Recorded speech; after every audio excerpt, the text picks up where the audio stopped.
மே மாதத்தில் மகர ராசி மகர லக்ன அன்பர்களுக்கு கல்வி எப்படி இருக்க போகுது, உடல் ஆரோக்கியம் எப்படி இருக்க போகுது, தொழில் வேலை வாய்ப்புகள், பொருளாதாரம், திருமண வாழ்க்கை, காதல் விவகாரங்கள், குழந்தை சம்பந்தமான விஷயங்கள் இதெல்லாமே எப்படி இருக்க போகுது இந்த மாசத்துல அப்படிங்கிறத பார்க்க போறோம். அதற்கு முன்பு இந்த மாத துவக்கத்தில் திருக்கணித பஞ்சாங்கத்தின்படி என்ன கிரக நிலைகள் இருக்கு அப்படிங்கிறத பார்த்துடலாம். மேஷத்தில் சூரியன் சுக்கிரன் இணைவு உங்களுடைய ராசிக்கு 4ஆம் இடம். இது ராசிக்குள்ள சந்திரன் இருக்கார். ராசிக்கு 2ஆம் இடத்துல சனி பகவான், ராசிக்கு 3ஆம் இடத்துல செவ்வாய் புதன் ராகு, ராசிக்கு 5ஆம் இடத்துல குரு. ஆமாங்க, குரு பயிற்சி ஆயிடுச்சு. உங்க ராசிக்கு 4ஆம் இடத்துல இருந்த குரு 5ஆம் இடத்துக்கு பயிற்சி ஆகிறார். மே மாதம் 1ஆம் தேதி பயிற்சி ஆயிடுச்சுன்னா அடுத்த வருடம் மே மாதம் 31ஆம் தேதி வரைக்கும் ராசிக்கு 5ஆம் இடத்துல தான் இருக்க போறார்.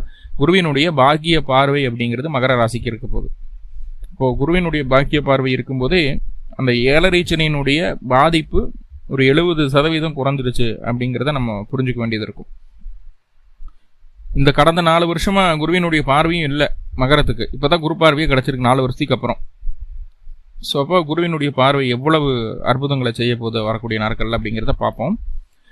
அதே போல ராசிக்கு 9ஆம் இடத்துல பாக்கியஸ்தானத்தில் கேது பகவான் இருக்கக்கூடிய ஒரு அமைப்பு. இந்த கிரக நிலைகளில் தான் இந்த மாதமானது பிறக்குது. மேலும் இந்த மே மாதத்தில் என்ன விஷயங்கள் நடக்க போகுது அப்படிங்கிறத பார்க்கலாம். முதல்ல கல்வி அப்படின்னு சொல்லும்போது 2ஆம் பாவம் ஆரம்ப கல்வி. எதுக்காக கல்வி பார்க்குறோம்? சம்மர் ஹாலிடேஸ் எல்லாம் விட்டாச்சு, இப்போ போய் படிப்பு பார்த்து என்ன பண்ண போகிறோம் அப்படின்னா எக்ஸ்ட்ரா கரிக்குலர் ஆக்டிவிட்டீஸ் அப்படின்ற மாதிரி புதுசாக ஏதாவது கற்றுக்கிடணும். ஸ்விம்மிங் கற்றுக்கலாம், கராத்தே கற்றுக்கிடலாம், சிலம்பம் கற்றுக்கலாம், யோகா, மெடிடேஷன் இதெல்லாம் போகலாம் இல்லையா? ஒவ்வொரு குழந்தைகளுக்கு என்ன இன்ட்ரெஸ்ட்டோ அதில் நம்ம சேர்த்தி விடுவோம். அதுபோல் இந்த மாதம் என்ன செய்யலாம் அப்படின்னா, இந்த மாதம் நீங்கள் அந்த மாதிரி ஏதாவது முடிவுகள் எடுக்கும்போது அதுக்கு உங்கள் குழந்தைகள் ஒத்துழைக்குமான்னு கேட்டால் கண்டிப்பாக ஒத்துழைக்கும். 2ஆம் அதிபதி 2ல் பலமாக இருக்கிறாரு. இதற்கு முன்பு 2ஆம் இடத்துல செவ்வாய் சனி எல்லாம் இணைவு ரொம்ப ஒரு சின்ன கஷ்டங்களையெல்லாம் கொடுத்துருக்கும். அதையெல்லாம் பார்த்துட்டு தான் வந்தாச்சு. இப்போ அந்த சனி பகவான் 2ஆம் பாவத்தில் பலமாக இருக்கிறதுனால குழந்தைகளுக்கு அது படிப்பு சொந்தமான விஷயங்கள உறுதுணையாக இருக்கும். 10வது வரைக்குமே எடுத்துக்கலாம். இருக்குங்க என்ன கொஞ்சம் மந்தத்தன்மையோடு இருப்பாங்க. ஸ்டார்டிங்கில் கொஞ்சம் ஸ்லோவாக தான் ஆரம்பிப்பாங்க, ஆனால் பிக்கப் பண்ணிடுவாங்க. அந்த விஷயத்தில் ப்ராக்டிக்கலாக என்ன தேவையோ, என்ன படிக்க வைக்கிறீங்களோ அதில் ப்ராக்டிக்கலாக என்ன தேவையோ அதை 100% கற்றுக்குவாங்க. 100க்கு 100 வாங்கணும் அப்படிங்கிறது கிடையாது. 50 மார்க் வாங்கினாலும் அதை ப்ராக்டிக்கலாக செயல்படுத்தக்கூடிய விதத்தில் அவங்க 100க்கு 100 வாங்கிடுவாங்க. 100க்கு 200 வாங்குற அளவுக்கு அந்த அனுபவத்தை கொடுத்துருது. அந்த கல்வியில் இருக்கக்கூடிய அனுபவத்தை குழந்தைகளுக்கு கொடுத்து 2ஆம் பாவத்தில் இருக்கக்கூடிய சனி பகவான் கவலை இல்லை அப்படிங்கிறத சொல்லுது. என்ன கொஞ்சம் ஸ்லோவாக இருப்பாங்க, அதனால போட்டு மிரட்டவோ பண்ணவோ அதெல்லாம் வேண்டாம். கண்டிப்பாக அந்த குழந்தைகள் படிச்சுக்கும் அப்படிங்கிறதுல எந்த மாற்றமும் இல்லை. மேல்கல்வி படிக்கக்கூடிய நபர்களுக்கு எப்படி இருக்க போகுது அப்படின்னா, இங்கே தான் ஒரு பிரச்சனை. அதாவது +1 +2 அதுக்கப்புறம் college first year second year லீவில் இருக்கிறவங்க எதாவது படிக்கலாம், ஒரு ப்ரோக்ராமிங் லாங்குவேஜ் படிக்கலாம், இல்லை வேறு ஏதாவது டேலி இந்த மாதிரி ஏதாவது புதுசாக கற்றுக்கிடலாம் அப்படின்ட்டு இருக்கும்போது அவர்களுக்கு இந்த காலகட்டம் அந்தளவுக்கு ஒத்துழைப்பு தரமாட்டேதுங்க. கொஞ்சம் போராட்டம் அதிகரிக்கக்கூடிய ஒரு அமைப்பு தான். என்னதான் 5ஆம் அதிபதி அப்படின்னு சொல்ல சுக்கிரன் 4ஆம் இடத்துல இருந்தாலும், 5ஆம் இடத்துல குருவினுடைய அமைப்பு இருந்தாலும், குருவினுடைய பார்வை ராசிக்கப்பட்டாலும், 4ஆம் இடத்துல சூரியன் உச்சம் பெற்று இருக்கக்கூடிய சூழல் முதல் 15 நாட்களுக்கு, முதல் 5 நாளுக்கு சூரியன் உச்சமாகி உட்கார்ந்துருக்காரு அப்படிங்கிற ஒரு அமைப்பு இருக்கும்போது முதல் 15 நாட்களுக்கு இது படிப்பு சம்பந்தமான எந்த ஒரு முடிவுகள் எடுத்தாலும் அது உங்களுக்கு சாதகமாக அமையலையோ அப்படிங்கிற ஒரு சிந்தனை, தவறான விஷயத்தை சூஸ் பண்ணிட்டோமோ அப்படிங்கிற ஒரு பயம், ஒரு நெருடல் மனசுக்குள்ள இருந்துகிட்டே இருக்கும். அடுத்து 15ஆம் தேதிக்கு மேலேயாவது அது நல்லா இருக்குமா அப்படின்னு கேட்டால் அப்பவும் இல்லை. மனசு ஒரு நடுநிலை இல்லாத ஒரு சூழ்நிலை தான் இருக்குது அப்படிங்கிறத சொல்லுது. அப்போ இதுக்கு என்ன சார் வழி அப்படின்னு கேட்டுட்டா, நல்லா பார்த்துக்கோங்க. அந்த படிப்பு சார்ந்த விஷயங்கள்ல ஆல்ரெடி முன் அனுபவம் உள்ள நபர்களை பார்த்து பேசி அவர்கள்கிட்ட இருந்து ஒரு கைட்லைன் கிடைக்கணும். உங்களுக்கு இது இப்படியெல்லாம் பண்ணால் இது நல்லா நடக்கும், இது படித்தா இந்த வேல்யூ இருக்குது அப்படின்ற மாதிரி அவங்ககிட்ட கைட்லைன் கேட்டு அதுக்கப்புறம் அந்த குழந்தைகளை அங்கே படிக்க வைக்கிறதோ, இல்லை குழந்தைகளை நீங்களே கேட்டிருக்கீங்கன்னா நீங்களே அதில் போய் ஜாயின் பண்ணுறதோ அந்த விஷயங்களை செய்யலாம். சுயமாக படிப்பு சார்ந்த விஷயங்கள், உயர்கல்வி சார்ந்த விஷயங்கள் எடுக்கக்கூடிய முடிவுகள் உங்களுக்கு பிரச்சனைகளை தரக்கூடிய ஒரு அமைப்பில் தான் இருக்குது. மனசு அது என்ன சொல்கிறதுன்னா, மனசு ஒத்துக்காது. என்னத்தான் போய் படித்து நம்மளா சூஸ் பண்ணி வந்தோம், சரி ஏதோ படிக்கிறோம் அப்படின்னு தான் இருக்குமே தவிர முழு மனசோட படிக்க மாட்டேங்க. இதே யாரோ ஒருத்தரோட உந்துதல் இருந்ததுன்னா அதை ஃபுல்ஃபில் பண்ணுறதுக்கு எந்த அளவுக்கு முயற்சி எடுக்குமோ அந்த அளவுக்கு முயற்சி எடுப்பீங்க. அப்போது அந்த விஷயங்கள்ல கவனமாக இருங்க அப்படிங்கிறத சொல்லுது. உடல் ஆரோக்கியம் எப்படி சார் இருக்க போகுது அப்படின்னா, கட்டாயம் உடல் ஆரோக்கியம் அப்படிங்கிறது இந்த மாதம் உங்களுக்கு நல்ல மெருகேறி மேலே வர்றதுக்கு உண்டான சூழ்நிலை இல்லை. 4ஆம் அதிபதி அப்படின்னு சொல்லக்கூடிய செவ்வாய் ராகு கூட சேர்ந்துருக்கு. இந்த மாதம் முழுக்க ராகு கூட தான் இருக்க போகிறார் 3ஆம் இடத்துல. இப்போ உடல் ஆரோக்கியம் அப்படிங்கிறது கொஞ்சம் நம்ம அதில் கான்சென்ட்ரேட் பண்ணணும் அப்படிங்கிற ஒரு அமைப்பு இருக்குது. தாய்வழி உறவுகள் மூலமாக தேவையில்லாத விரைவு செலவுகள் வர்றதுக்குண்டான வாய்ப்புகள் இருக்குது. வண்டி வாகனம் சம்பந்தமான விஷயங்கள்ல ரொம்ப நிதானம். தனித்து ரொம்ப தூரம் பயணம் செய்ய வேண்டாம். கூட 2 பேர் 3 பேர் இருக்கிற மாதிரி பார்த்துக்கோங்க. வண்டி வாகனத்தை வேகமாக இயக்க வேணாம் அப்படிங்கிறத சொல்லிக்கிறோம். ஸோ இது ரொம்ப முக்கியமான விஷயம் என்னென்னா, சின்ன சின்ன விபத்துகள் ஏற்படுறதுக்கு வாய்ப்பு இருக்குது. ஏன்னா 4ஆம் அதிபதி ராகு கூட சேர்ந்துருக்கார். அப்போ உங்களுடைய சுய ஜாதகத்தில் செவ்வாயினுடைய தசாபுத்திகளோ ராகுவினுடைய தசாபுத்திகளோ, செவ்வாயினுடைய நட்சத்திரத்தில் ஏதாவது கிரகங்கள் தசாபுத்தி நடத்தினாலும், ராகுவினுடைய நட்சத்திரத்தில் கிரகங்கள் தசாபுத்தி நடத்தினாலும் அது உங்களுக்கு வலுவாக பாதிக்கும். கண்டிப்பாக அது ஏதாவது உடல் சேதத்தில், உடலில் ஏதாவது ஒரு காயங்களை ஏற்படுறதுக்குண்டான வாய்ப்புகள் இருக்குது.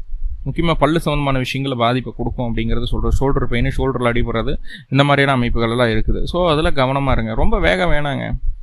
மீறி போனால் லேட்டாக போகணும். மீறி போனால் ஒரு 1/2 மணி நேரம் லேட் ஆகும். அதனால் என்ன ஆகிடுப்பது, ஒன்றும் ஆகப்படுறது கிடையாது. நிதானம் வேணும். சின்னதாக அவசரப்பட்டு ஏதாவது ஒரு பிரச்சனைகள் வந்துருச்சு, ஏதாவது விபத்துகள் நடந்துருச்சுன்னா அதுக்கப்புறம் 2-3 மாதம் நம்ம தான் சிரமப்பட வேண்டியது இருக்கும். ஸோ அதெல்லாம் கொஞ்சம் நிதானம் அப்படிங்கிறது வாகனத்தில் கண்டிப்பாக தேவை அப்படிங்கிறது சொல்லுது. சார் 15ஆம் தேதிக்கு மேலே அந்த சூரியன் அப்படின்னு சொல்லக்கூடிய ரகம் உங்கள் ராசிக்கு 4ஆம் இடத்துலேருந்து 5ஆம் இடத்துக்கு பயிற்சி ஆகிடுவார். அப்போது உடல் ஆரோக்கியம் மேம்படுமானா அப்போவும் கொஞ்சம் கம்மி தான். காரணம் என்ன அப்படின்னா, அப்பவும் ராகு கூட தான் செவ்வாய் இருக்குது. அந்த குரு பகவான் 5ஆம் இடத்துல, குரு பகவான் இருக்கக்கூடிய 5ஆம் இடத்துல சூரியன் வந்து அமர்வது அப்படிங்கிறது மகர ராசி மகர லக்னத்துக்கு நல்லதான்னு கேட்டால் நல்லதில்லை. ஏன்னா குரு இந்த ராசிக்கு 3க்கு அதிபதி, சூரிய பகவான் 8க்கு அதிபதி. இப்போ 3-8 காம்பினேஷன் வந்து 5ஆம் இடத்துல இருக்குது. அப்போ 2வது 15 நாட்கள் என்ன நடக்க போகுது அப்படின்னா, குழந்தைகளினுடைய உடல் நலனில் கட்டாய அக்கறை தேவை.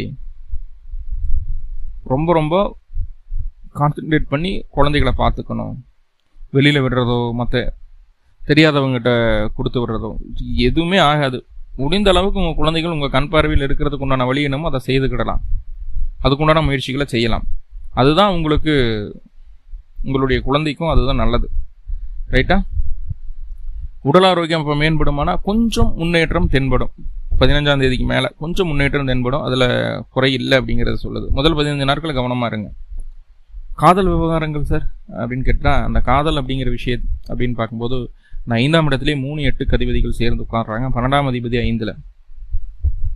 ஸோ இந்த காலகட்டம் மனசில் விருப்பப்பட்ட விஷயங்களை வெளிப்படுத்தாமல் இருப்பதே நல்லது.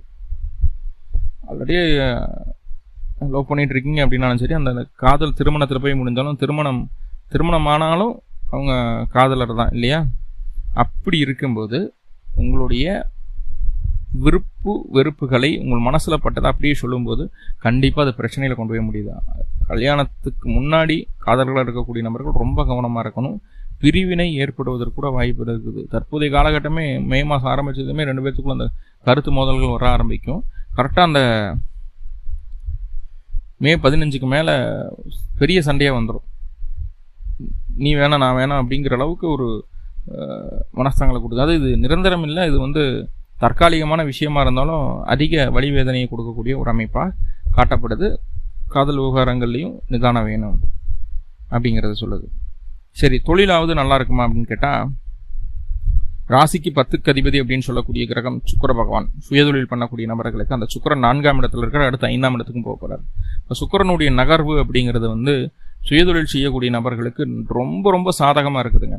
ரொம்ப ரொம்ப சாதகமாக இருக்குது. எதாவது இன்வெஸ்ட்மெண்ட் பண்ணணும் அப்படிங்கிற ஏதாவது முடிவுகள் இருந்தாலும் தாராளமாக பண்ணலாம். 15ஆம் தேதிக்கு மேலே 19ஆம் தேதி சுக்கிரன் பயிற்சியாக 5ஆம் இடத்துக்கு வருவார். அப்பவும் இன்வெஸ்ட்மெண்ட் பண்ணலாமா? தாராளமாக பண்ணலாம். அதில் எந்த பிரச்சனைகளும் இல்லை. 4ஆம் இடத்துக்கும் 5ஆம் இடத்திற்கும் சுக்கிரனுடைய நகர்வு இருப்பது அப்படிங்கிறது சுயதொழிலில் முன்னேற்றத்தை ஏற்படுத்தி கொடுக்கும். எடுத்த காரியத்தை சக்ஸஸ்ஃபுல்லாக செய்கிறதுக்கு உண்டான வல்லமையும் உங்களுக்கு கொடுக்கும். உறவுகளை அனுசரித்து போகணும் அப்படிங்கிற ஒரு யதார்த்தமான உண்மையை புரிய வைக்கும் இந்த சுக்கிரன். பெண்கள் மூலமாக உங்களுக்கு தேவையான உதவிகள் கிடைப்பதற்குண்டான சூழல்களை ஏற்படுத்தி தரும். எப்படி பண்ணாலும் சுயதொழில் அப்படிங்கிறது வெற்றியை கொடுக்கக்கூடிய அமைப்பு. வேலைக்குற நபர்களுக்கு எப்படி இருக்க போகுது அப்படின்னா, 6ஆம் அதிபதி அப்படின்னு சொல்லக்கூடிய புதன் முதல் 10 நாட்களுக்கு செவ்வாய் புதன் ராகு 3 பேருமே 3ஆம் இடத்துல கூடி இருக்கக்கூடிய ஒரு சூழல். இது நல்ல விஷயமா அப்படின்னு கேட்டுட்டா, நீசமாகி செவ்வாய் ராகு கூட கூடுறாரு புதன். இப்போ செவ்வாய் ராகுவும் புதனுக்கு பகை கிரகங்கள். புதனும் பலம் இழந்துடுறாரு. அப்படிங்கும்போது முதல் 10 நாட்களுக்கு வேலையில் ரொம்ப ரொம்ப கவனம் தேவை. மே 1ஆம் தேதியிலிருந்து மே 10ஆம் தேதி வரைக்கும் வேலையில் எவ்வளவு கண்ணும் கருத்துமா இருக்க முடியுமோ அவ்வளவு இருந்துருங்க. தேவையில்லாமல் கூட இருக்கக்கூடிய நபர்களுடைய ப்ளஸ் மைனஸை மற்ற நபர்கள்கிட்ட பகிர்ந்து கொள்ள வேண்டாம். என்ன சொன்னாலும் வாயில் பூமரை போட்டு அப்படின்னு சொல்கிற மாதிரி மிச்சர் சாப்பிட்ருப்பார் இல்லையா நாட்டாம படத்தில், அந்த மாதிரி அதுக்கும் உங்களுக்கும் எந்த சம்மந்தமும் இல்லாத மாதிரி நீங்கள் பாட்டுக்கு போயிடுறதுனால முதல் 10 நாட்களுக்கு ரொம்ப தொழில் வேலை செய்யக்கூடிய இடங்களில் அவ்வளவு கவனமாக இருக்கணும். அடுத்தடுத்து வரக்கூடிய சூழல்கள், அதாவது புதன் உங்கள் ராசிக்கு 4ஆம் இடத்துக்கு வர்றார். 4ஆம் இடத்துல இருக்க ஒரு 6 கூடிய நாள் இருக்கிற போது தொழில் சார்ந்த விஷயங்கள், வேலை சார்ந்த விஷயங்கள் லாபம் தான், தவிர சொல்லல. ஆனால் முதல் 10 நாட்களுக்கு ரொம்ப கவனம் வேணும் வேலையில். பொருளாதார அமைப்புகள் அப்படின்னு பார்க்கும்போது 2ஆம் பாவத்தில் சனி. போன மாதத்துலாம் ரொம்ப கஷ்டப்பட்டீங்க, காசு பணம் இல்லாமல் கண்ணீர் விடாத குறை. ஆல்ரெடி 2ல் சனி வந்தாலே அந்த காசு பணம் சம்மந்தமான விஷயங்களில் ரொம்ப கஷ்டத்தை கொடுப்பாரு. காசுனா என்ன, குடும்பம்னா என்ன, வருமானம்னா என்ன, சேமிப்புனா என்ன அப்படிங்கிறத சொல்லி கொடுப்பாரு. ஸோ அந்த அமைப்புகள் தான் இருந்துட்டு இருந்தது. இப்போது போன மாதம் அந்த செவ்வாய் அங்கே சனி கூட இருக்கும்போது இன்னுமே போராட்டத்தை கொடுத்துருப்பார். இப்போ அந்த செவ்வாய் பயிற்சியாகி 3ஆம் இடத்துக்கு பயிற்சி ஆகிறார். இந்த மாதம் முழுக்க செவ்வாய் 3ல் தான் இருக்க போகிறார். சனி 2ஆம் பாவத்தில் பலமாக இருக்கக்கூடிய ஒரு அமைப்பு. அப்போது முன்னாடி இருந்த அழுத்தம் இப்போது இருக்க போகிறது கிடையாது அப்படிங்கிறத சொல்லுது. ஏதோ ஒரு வகையில் வருமானத்தை சேமிச்சுக்க முடியும், கொஞ்சமாவது சேமிப்புக்குள்ளே காசை கொண்டு போய் சேர்க்க முடியும். நிறைய ராசிக்காரர்கள் சேமிக்கவே முடியாமல் செலவாயிட்டு இருக்குன்னு சொல்லக்கூடிய ஒரு அமைப்பெல்லாம் தாண்டி உங்களுக்கு ஏதோ ஒரு வகையில் சேமிப்பு அப்படிங்கிறது கிடைக்கிறத நினச்சி சந்தோஷப்பட்டுக்கலாம் அப்படிங்கிறத சொல்லுது. அதே போல் குடும்ப அமைப்புகள், குடும்ப விவகாரங்கள் ஏதாவது இருக்கான்னா போன மாதம் ரொம்ப கடுமையாக தான் இருந்தது. குடும்பத்துக்குள்ளே ஏகப்பட்ட சச்சரவுகள், ஏகப்பட்ட தொந்தரவுகள் இருந்தது. இந்த மாதம் அது 90% குறைஞ்சிடும். நம்ம தேவையில்லாத வார்த்தைகளை பிரயோகப்படுத்தாமல் இருந்தாலே போதுமானது. குடும்பத்துக்குள்ள பிரச்சனைகள் இந்த மாதம் 90% குறைஞ்சிடும். போன மாதமெல்லாம் நம்மளை மீறி பேசியிருப்போம், நம்மளை ஸ்டிமுலேட் பண்ணி விட்டு அந்த செவ்வாயின் சொன்னையும் வேடிக்கை பார்க்கும். இந்த மாதம் செவ்வாய் மேலே போனதுக்கப்புறம் கொஞ்சம் ஃப்ரீயாக இருக்கலாம். திருமண வாழ்க்கை, மன வாழ்க்கை அப்படின்னு சொல்லி பார்க்கும்போது ஆல்ரெடி 2ஆம் பாவத்தில் குடும்பஸ்தானத்தில் சனி இருக்கிறார். 7ஆம் அதிபதி சந்திரன் இந்த மாத துவக்கத்தில் ராசிக்குள்ளே இருந்தாலும் வாழ்க்கை துணை, நீங்கள் என்ன சண்டை போட்டாலும் வாழ்க்கை துணை நம்மளை தேடி வரணும், பேசணும், பிடிக்கணும் அப்படிங்கிற ஒரு பக்கத்துக்குள்ளே தான் இருப்பார் அப்படிங்கிறது அந்த மாதம் சொல்லுது. இருந்தாலும் அவங்க கிட்ட இருக்க நல்ல விஷயங்களை விட்டு போட்டு சின்ன சின்ன குறைகளை நம்ம பார்த்துட்டே இருக்கோம். அதனால் 2 பேர்த்துக்குள்ள ஒரு கருத்து வேற்றுமை நீங்கிறதுக்கு உண்டான வாய்ப்புகளை சொல்லுது அப்படிங்கிறத சொல்லுது. மேக்ஸிமம் இருக்கக்கூடிய நல்லதுகளை பார்த்தாலே திருமண வாழ்க்கையில் ஒரு சந்தோஷம், பிரியம் அப்படிங்கிறது கிடைக்கும். அதிர்ஷ்டம் ஏதாவது இருக்கா அப்படின்னு கேட்டால் 8ஆம் அதிபதி 5க்கு போகிறார்.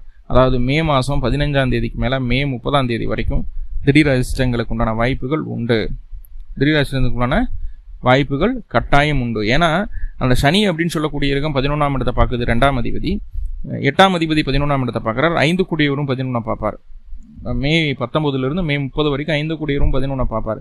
இந்த அமைப்புகள் எதிர்பாராத லாபத்தை, பொருளாதார முன்னேற்றத்தை தரக்கூடிய ஒரு அமைப்பு சொல்லுது. அப்போ நிறைய பாசிட்டிவ் இருக்குது, நிறைய நெகட்டிவ் இருக்குது. நெகட்டிவை பாசிட்டிவாக மாற்றிக்கிறதுக்கு ஏதாவது வழி இருக்கான்னு கேட்டால் அதுக்கும் வழி உண்டு. என்ன பண்ணணும் அப்படின்னா, வயது முதிர்ந்த நபர்களுக்கு ஏதாவது தான தர்மம் செஞ்சுட்டு